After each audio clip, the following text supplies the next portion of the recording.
Hello, and welcome to our video presentation of SFC. My name is Jivin B. James. And my name is Daniel Alexander. This program allows users to design visual structures such as two-dimensional trusses or bridges, and helps them to further solve the internal forces in them. Elements of the program mainly include simple matrices and structural arrays, which have been mixed with complex computations to produce the desired output. The creation of our program can be divided into 5 stages as displayed. The first stage was basic drawing implementation, which involved addition of joints, formation of lines and forces, and many other attributes. The next step was to visualize the above components in order to enhance the experience of the user. After this, we decided to further boost this experience by giving the users an option to create structures of their own materials. Stage 4 was by far the most difficult to overcome, and we will explain more in depth about this later in the video.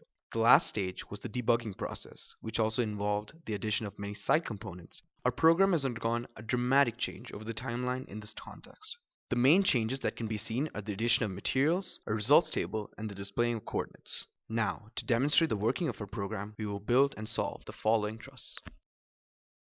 To create a truss, one must first enter the number of joints and their respective locations. This can be done by selecting the Create Joints button. The user is prompted to enter the x and y values of each respective joint.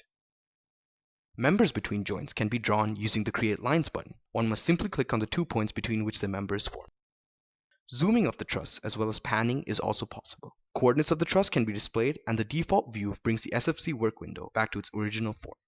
Users can add a new material and can also delete saved materials. They can also load previously saved materials, which changes the information on the top left-hand menu respectively. Depending on the material used, the center of mass of any truss can be displayed on the work window.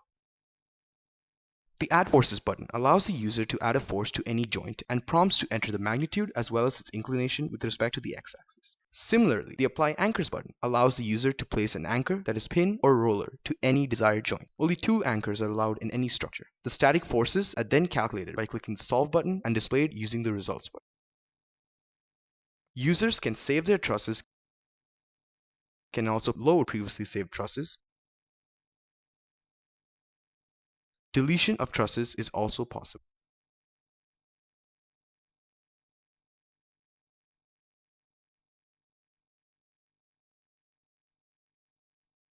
Now we will explain the core of our program, unit vector solving. And now we will explain the framework behind our solving algorithm. As an example, we will be using the same truss as before to visualize the procedure. However, this explanation conveys only a fraction of the complexity of the core of our program.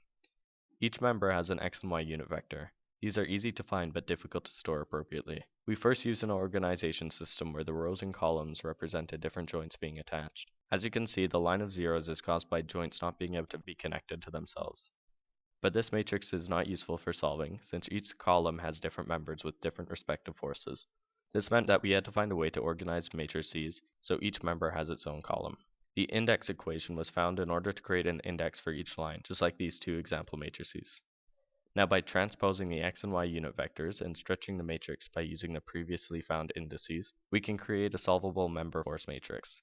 This is possible since now with this organization, each row of the matrix can represent an individual force equilibrium equation. In our program, our entire code was self-developed, besides MATLAB's automated code writing by guide, which was used to create our GUI. We faced multiple technical difficulties, such as solving and material integration while solving. However, we realized that through MATLAB's help documentation, we were able to combine our problem-solving skills with this information to overcome these boundaries.